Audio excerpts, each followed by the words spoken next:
안녕하세요. 저는 대전에 살고 있는 70대 노인입니다.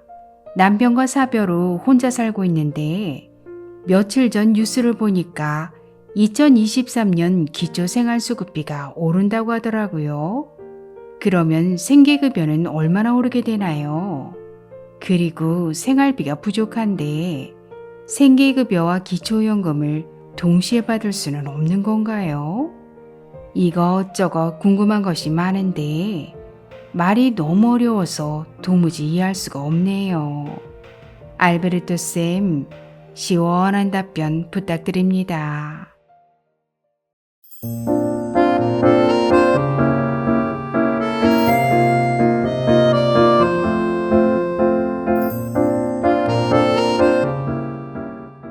안녕하셨습니까? 행복한 인생 이막 알베르토입니다. 지난 7월 29일 보건복지부에서 2023년도 기준중위소득을 발표했습니다. 오늘은 2023년도 기초생활수급비가 얼마나 인상되고 4가지 급여의 조건이 어떻게 바뀌는지 아주 쉽게 설명해 드리겠습니다. 먼저 기준중위소득이란 우리나라 국민소득의 평균값이 아니라 우리나라 모든 가구를 조사해서 순위를 매긴 다음 정확하게 가운데를 차지한 가구의 소득을 말합니다. 예를 들어 우리나라 전체 가구가 100가구라고 가정하면 이 중에서 정확히 50등인 가구의 소득을 말하는 것입니다. 2022년 기준 중위소득은 1인 가구 194만 4,812원, 2인 가구는 326만 85원, 3인 가구는 419만 4,701원, 4인 가구는 512만 1,080원인데요. 그렇다면 과연 2003년엔 얼마나 인상되었을까요? 4인 가구 기준 5.47%가 인상되었습니다.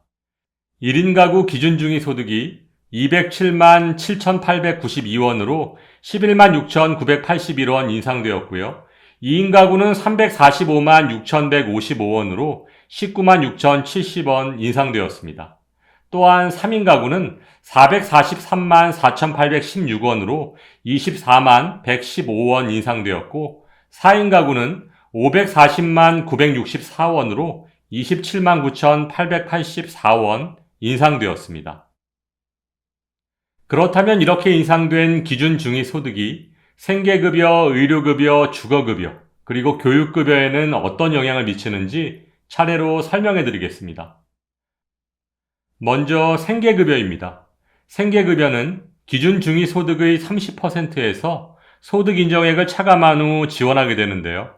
기준 중위소득의 30%를 계산해보면 1인 가구는 62만 3,368원, 2인 가구는 136만 846원, 3인 가구는 133만 445원, 4인 가구는 162만 289원입니다.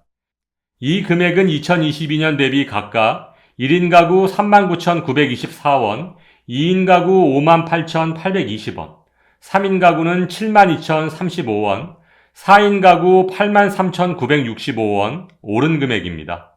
따라서 신청인의 소득 인정액이 가구별 기준금액 이하면 생계급여를 받으실 수 있는데요. 예를 들어 소득 인정액이 20만 원인 1인 가구는 1인 가구 생계급여 기준액인 62만 3,368원에서 해당 가구 소득 인정액 20만 원을 차감한 42만 3,368원을 매달 받으실 수 있습니다. 따라서 2023년 기준 생계급여는 최대 62만 3,368원을 받으실 수 있는 것입니다. 그런데 여기서 기초생활수급자의 선정 기준이 되는 소득 인정액은 소득만을 보는 것이 아니라 소유하고 계신 재산을 소득으로 환산한 재산의 소득 환산액까지 포함하는 것입니다.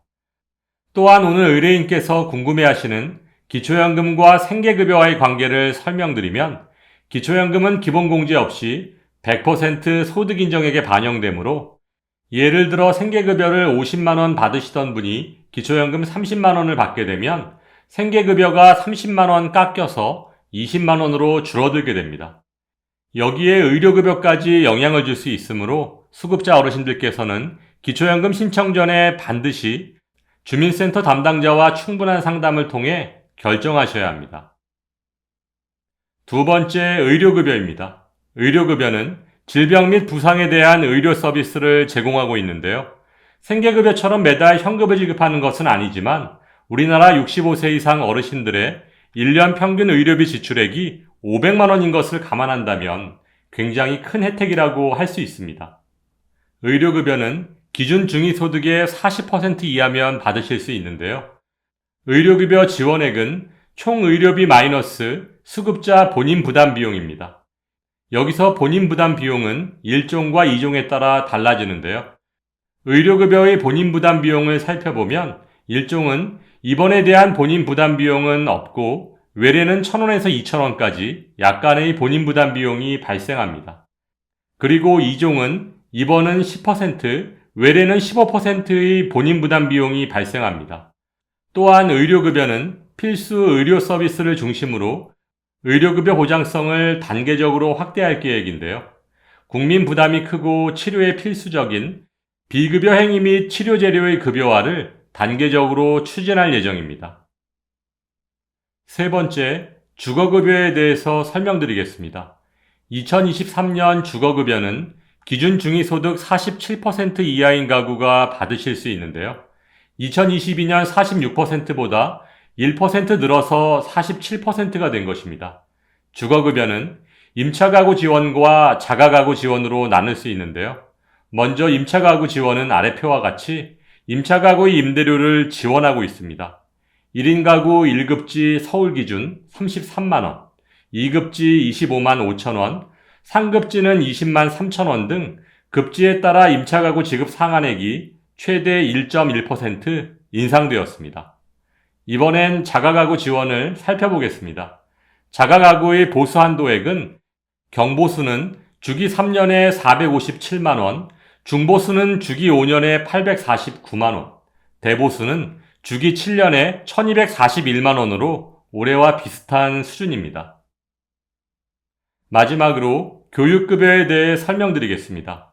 교육급여는 코로나19 시기의 저소득층 학생의 교육격차 완화와 교육기회 보장을 위해 교육활동 지원비를 2022년 대비 23.3% 인상하였습니다.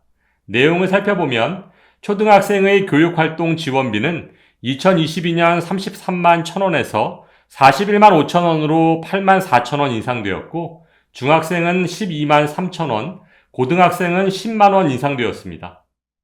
또한 올해까지 교육급여는 현금으로 지원해 주었지만 2023년부터는 현금이 아닌 바우처로 지원하는 것으로 변경됩니다. 네, 그렇군요.